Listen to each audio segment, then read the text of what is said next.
Which I assume had something to do with using email more than anything else, or? Well, yeah, it's just sometimes I get tired of if there's a lot of details. I would rather just pick up the phone and talk to the person rather than be like, I find sometimes people, I hate to say this, hide behind emails.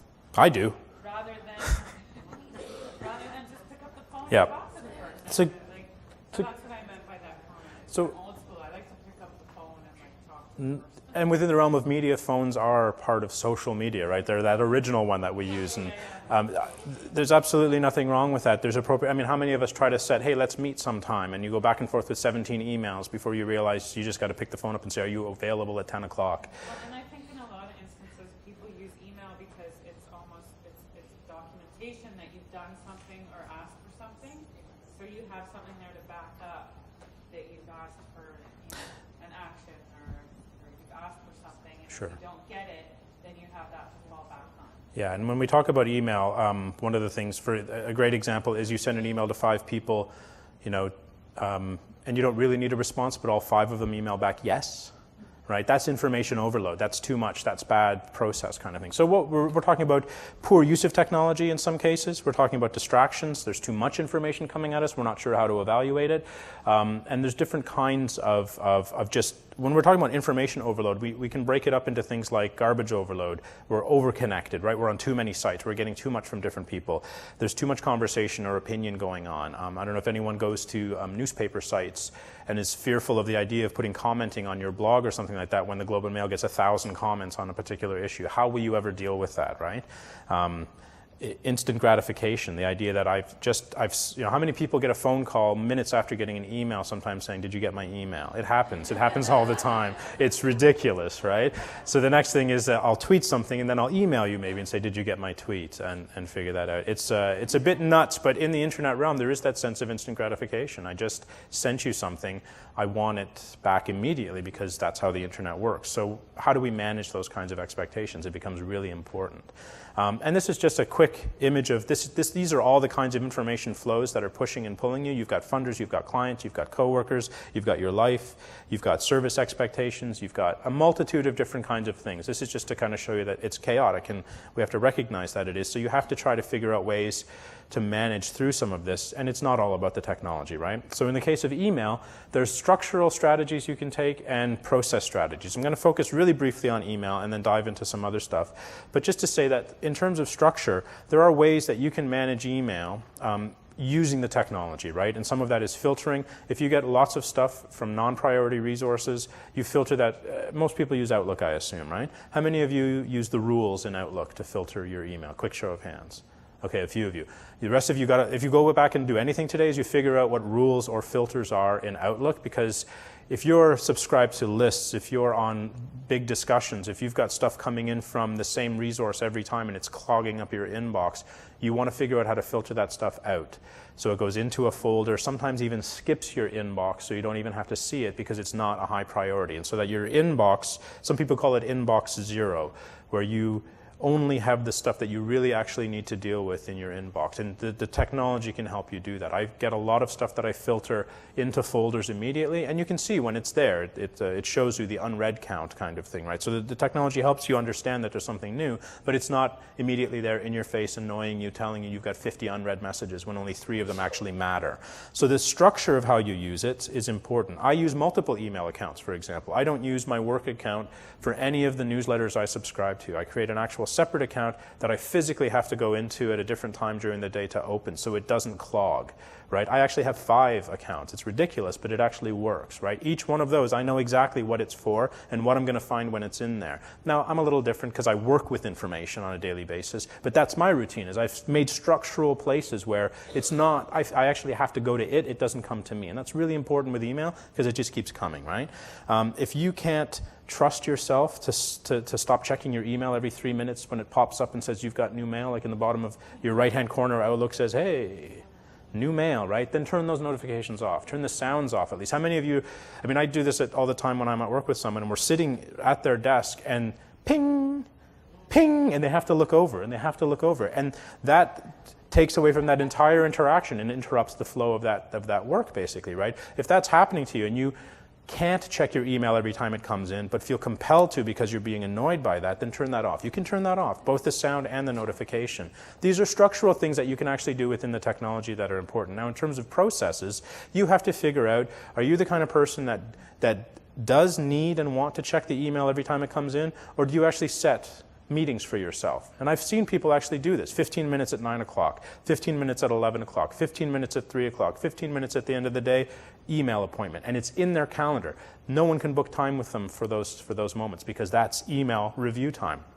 If that's the discipline you need, then give yourself that in terms of a process. Have that kind of a daily workflow. I'm more the ambient awareness. As soon as it comes in, I want to quickly deal with it because I've found that I can multitask. But I know people who can't. An interruption throws off the work that they were doing for that hour completely, and it takes them a long time to get back into that. So what's your work style?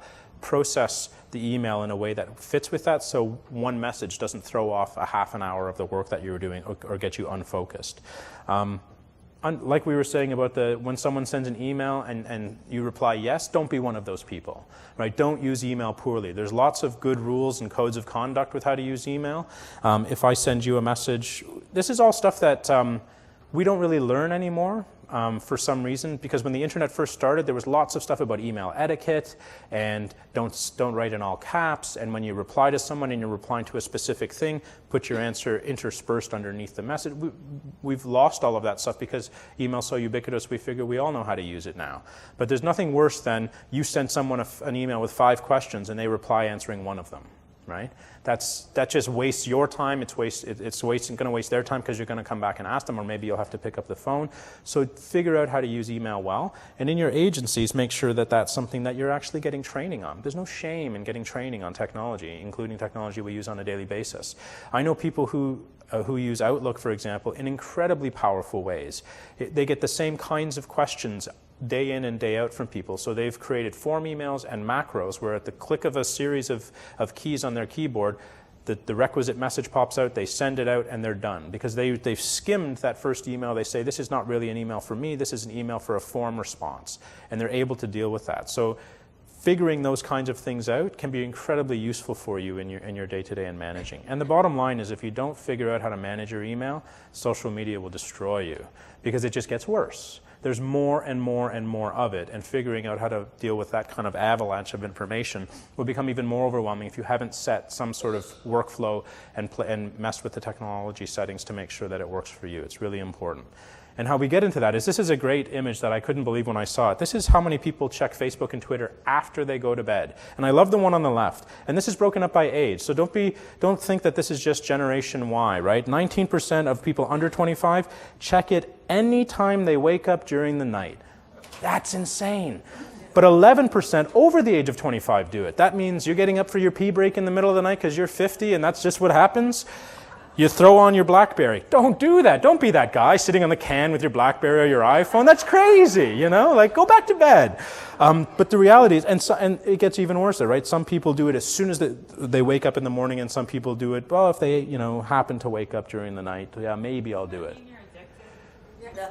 It does mean a little bit that you're addicted. Some people have actually referred to ADHD as when we look at information overload and our compulsion to kind of have to check it constantly. And, I have an iPod Touch. I don't have an iPhone because I don't want to be connected all the time. I love when I get free Wi-Fi, but up until then, I can do other things with my life other than compulsively check and see who tweeted about whatever's going on today.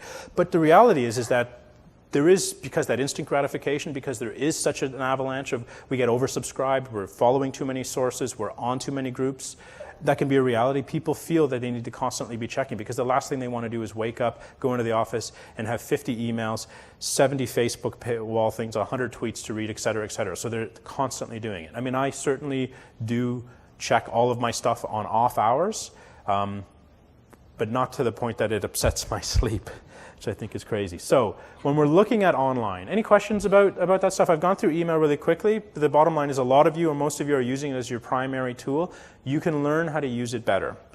you can figure out how to use it to help you manage your information. And there are some great examples out there. There's if you search for email information overload, there's great websites with tips. Some of those tips will resonate with you. There was someone who just put one out the other day who was contradicting some of the evidence, where a lot of people say schedule your time, like I said, your 15 minutes during the day. They said, well, if that doesn't work for you, because it might not work for everyone, then go with it. Check your email immediately. But get everything out of your inbox. This inbox zero mentality, and I've actually started doing this, where you have a little to-do folder where I can't read it right now because it's a 30-page report, but I know I need to get to it, and it's going to kill me if I keep seeing it in my inbox. Get it out of your inbox, but make sure that you then have a process where maybe you schedule, again, another meeting for yourself, 30 minutes a day, to go through the to-do stuff.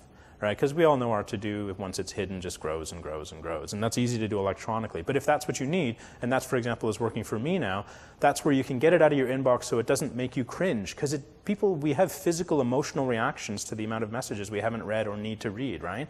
And you don't need that in your day. So having a strategy is essential. When we're talking now, we're moving into the sort of social media kind of stuff. Choosing the right tools for you is really important for this kind of stuff, right? We've heard Facebook, Twitter, blogs. You'll hear other tools that I give you today. Are those the right tools for you to get the information you need, right? And sometimes they might be, sometimes they aren't. And are those the tools that you can share back to people in order to cut down on some of your work? And at the end of the day, what your focus probably is finding the right information at the right time for you or for other people, because it also partially depends on your role in your agency. Are you, for example, someone who's an aggregator for your colleagues? For example, in my work, every morning I do a media scan and I send that out by email to the entire office, and that's part of the work that I do. So what that means is that none of those people have to do their own media scans during the day anymore. So an hour of my time probably saves cumulatively about 40 human hours a day, because there's about 40 people. And if they spent the time looking for all of that kind of stuff, it would take that long. So it's a massive productivity jump. Yep.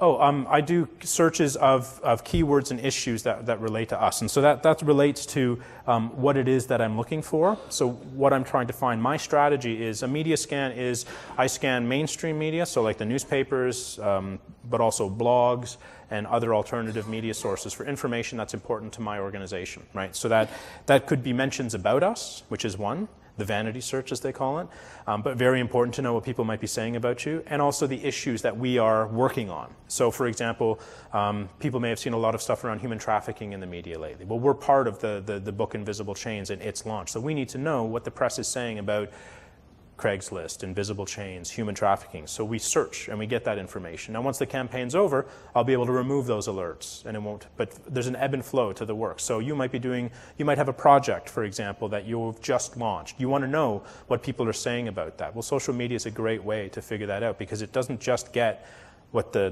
bloggers and the geeks are saying, but you can also pull in a lot of the mainstream press. And there's a lot of pay for service, like FP Infomart and those kinds of services.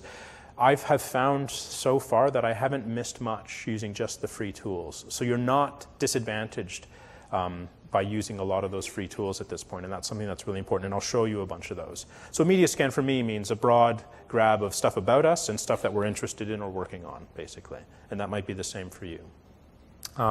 So strategies for you, and this works for me. Again, the stuff that I'm sharing with you is stuff that works for me really well, but also is mirrored in other people's writing, is that you have to have a core to your strategy, right? Because you have to know what you're doing and why. And I'll walk you through a couple things in a second. Then you have to have that daily routine, right? So I actually have an hour every morning blocked off for my news scan, because if I didn't, it would get further and further down the day, and that becomes less and less useful for my coworkers, right? So for me, 9 to 10, don't come and talk to me. It doesn't look like I'm doing anything because I'm staring at my screen, but I am working, and I'm working very hard, right? So you have to block off that time when it's priority. You also then have to define, is this just information for me, right? Am I collecting this information for professional development? Because the other part of my daily scan is stuff that I'm interested in, stuff I want to learn about. But I deprioritize it in the tools themselves, right? Just like in email, you can have folders of information. In the same way, I can track stuff that I'm listening to and not get overloaded with the other stuff that's not germane to the news scan that I'm doing.